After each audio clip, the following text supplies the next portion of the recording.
Whenever you're ready. Okay, so yes, so we're Identify yourself. Oh, again? Hello. My name is Brian Fabian. I'm a professor in the Mechanical Engineering Department at the University of Washington. And one of the things we were discussing a couple of days ago was our design process about defining the problem, about developing solutions, and optimizing. And one of the difficulties was just trying to decide when we do our definition, what's a criteria and what's a constraint. It turns out in real life in engineering, the kind of work I do, we usually pick something as a criteria and we formulate some constraints and we try to solve the problem. And sometimes it turns out that we picked the wrong criteria and we have to go back and change it.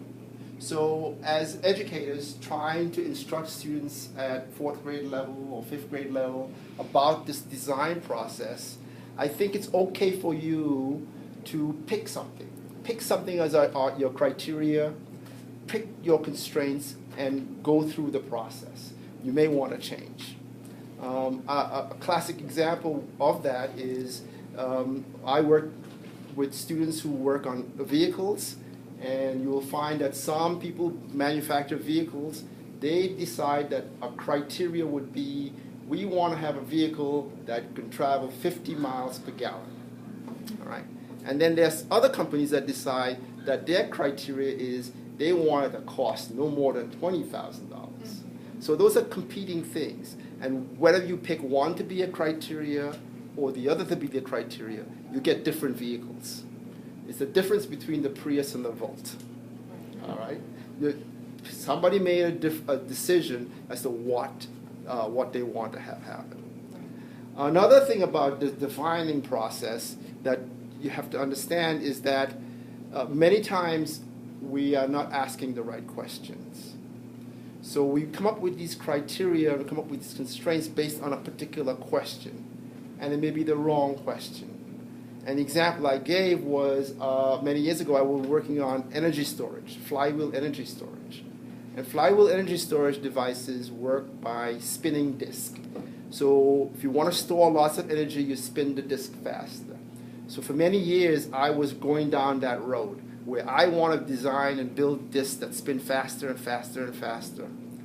And then one of my students who was working on this project came to me and said, that's the wrong question. Because what we really want to do is store as much energy as we can in a small space. And if we change the question, we get different outcomes. So sometimes your question changes, so then your criteria changes and your constraints change as well. Okay, question? So you talked about the input from your student to help you kind of solidify what you were thinking you should have been doing at that point. Yeah. Can you tell us more about the collaboration process? So how do you collaborate on your projects?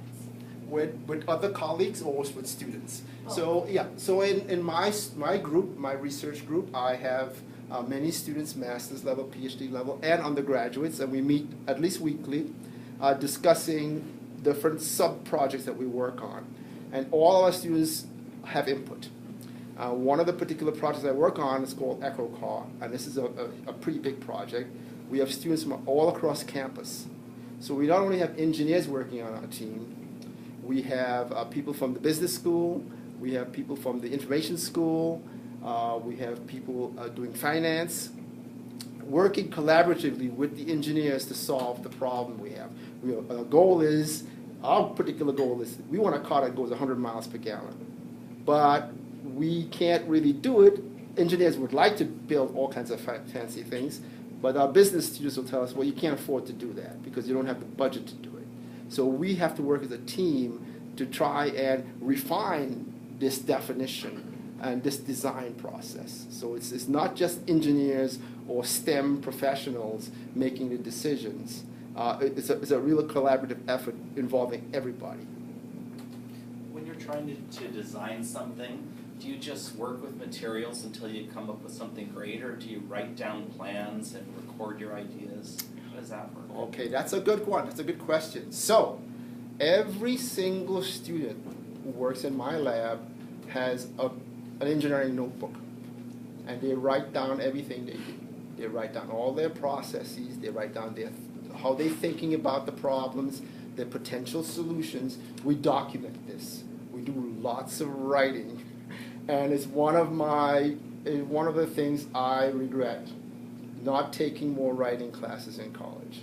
I wish I took more writing classes. I was really into science and engineering, so I took all of the things I liked, and that's what college is all about, taking things you like and avoiding things that you're not good at. And it's not a good thing.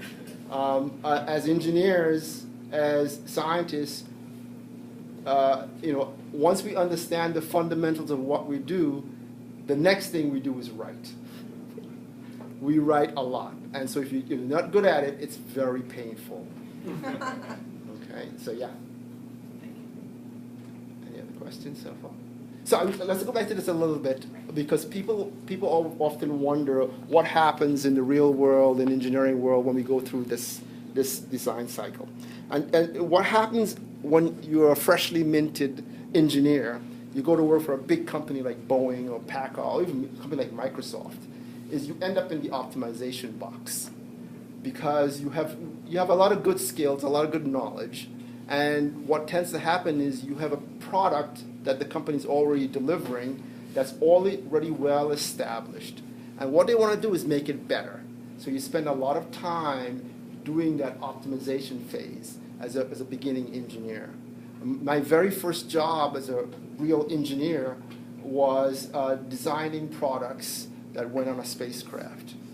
And it was just tweaking. I already had an idea of what it should look like. All I did was change the material. All right? And after I did that, I had to make a design. I had to write a procedure about how to make that device. Then I took it to the machinist, and he said, well, that's all wrong because I can't build that. So I had to go back and correct the procedure. Once the part was built, I had to get it installed on the spacecraft. So I went to technician. I had to write a procedure to tell the technician how to put this in the spacecraft. So there's a lot of writing involved, and I think a lot of procedural writing involved in what we do as beginning engineers when we start off working. And then we move, as you gain more experience, you get to move into the development phase, where people start throwing out, we want to design a new product, and can you come up with ideas? So you do a lot of brainstorming about what should this look like. And as you get more experience, you move up into the define phase, where now you are sitting around thinking up clever ways to make the company rich and famous. And so people are dreaming up things, like the folks at Apple who dreamed up the iPad and the iPhone. I mean, who would have thought of that stuff, So there are a bunch of people doing that, and they tend to be the more senior engineers in the corporation doing these things. So as we're designing lessons and assessments, do you think it's important that we have kids hit all those components, all three of those? So typically you would like to, but I tell you what happens in real life, particularly at the university, in my classes. I teach a design class. I teach it every quarter. It's 10 weeks. And we get through to these first two bubbles. We get to the define, we get to develop something, and we very, very rarely ever get to optimize. Only on very long-term projects we get to optimize, many years we get to do any optimization. So it's very rare for us to do optimization. We talk about it. So what happens will be the students do a really nice job of defining the problem and building something that more or less works. And then at the end, they say, well, you know what, if we had more time, this is what we would do to optimize. So we talk about optimization. We actually don't do it.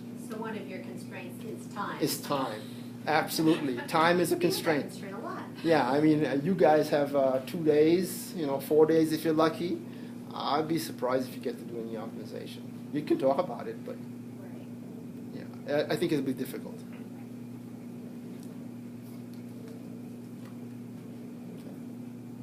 Good.